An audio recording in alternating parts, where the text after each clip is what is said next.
thought for the day. Visualization is daydreaming with a purpose. Welcome to 7 Minutes for Yourself.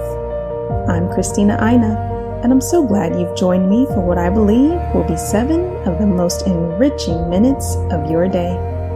Let's take this time to reconnect with ourselves and improve our well-being. In today's episode of 7 Minutes for Yourself, we explore the power of visualization. Have a listen. If you expect to achieve your goals, if you expect to reach your potential, if you expect to have your dreams come true, what I'm about to explain to you is mission critical. You must become a master at visualization. Now, for those of you that are like, what the heck is she talking about? I did not sign up for some sort of meditation woo-woo spiritual thing here. Don't worry, this is Mel Robbins. There's always science and research involved in everything that I talk about. So visualization is an extraordinarily powerful skill. And you may have heard of the law of attraction. You may have heard of the word visualization. You may have heard of the word manifesting. I call it seeing signs. So I'm a master at seeing positive signs. I am a master of creating coincidences. I have the world's most incredible luck. You want to know why?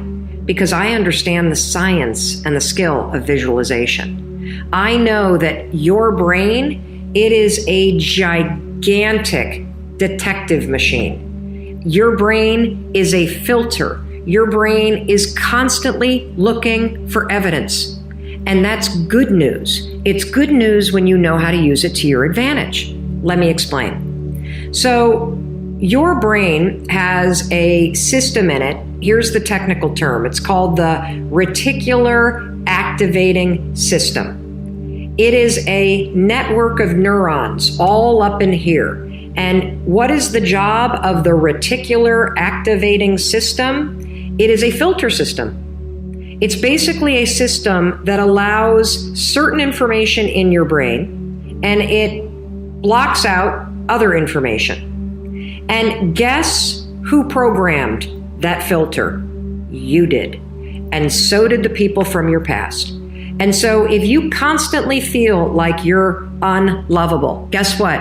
Your reticular activating system is going through the day and it is going to point out every single piece of evidence that confirms that negative belief that you have. If your goal is to improve your self-worth, I want you to visualize what your life looks like and how you're going to feel about yourself when your self-worth has improved. Here's how you're going to do it. So there's 2 things that you have to do when it comes to visualization. You have to close your eyes. Truly, I know it sounds stupid, but I want you to close your eyes and I want you to, in your mind, have a specific picture of what it looks like in your life when your self-worth has improved. You're going to see yourself speaking up at work. You're going to see yourself talking more about your business. You're going to see yourself leaving bad relationships. You're going to see yourself defining boundaries. You're going to see yourself going to the gym. You're going to see yourself taking care of yourself. And when you start to visualize the image of that, I want you to consciously, this is step 2, consciously think of the positive emotions that you're going to feel. I'm going to feel happy. I'm going to feel proud. I'm going to stand taller. I'm going to be so grateful that I made this change. Marrying the specific picture. Oh, there I am. There I am. I'm at work and I'm raising my hand. Amazing. I'm sharing my idea. There I am. I'm getting a promotion. There I am asking for a raise. There I am. I've just signed up another customer to my business. There I am. I've gone back to school. I feel so good about myself. When you do that, here's what's actually happening in your brain. This is the cool science part. You are training your brain to have a totally different filter. You see, your brain, my brain, it doesn't know the difference between something that actually happened to you, like the F you got in your test in 10th grade, and the things you imagine that are happening to you. Let me say that again. Your brain doesn't know the difference between the bad things that actually happened to you, the real memories that you have, and an imagined memory that you're creating. Your brain will experience you visualizing going to the gym, you visualizing how happy you feel when you do, you visualizing asking for that raise and getting it and how proud you're going to feel. Your brain, when you visualize in the way that I'm teaching you to, it encodes it as a real memory. And that's important because when you encode it as a real memory, it changes the filter system, that reticular activating system. And here's what we know based on research. The more you visualize things, number one, the greater your confidence is going to be, the greater security you're going to have about it.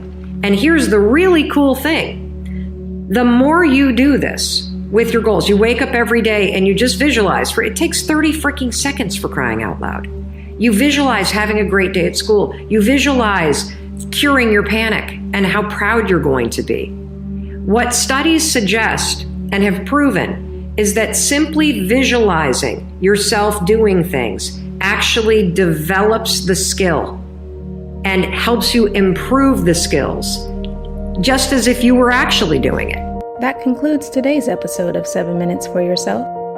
Please take a moment to rate and review the show on Apple Podcasts. Today and every day with your kiddo is a gift.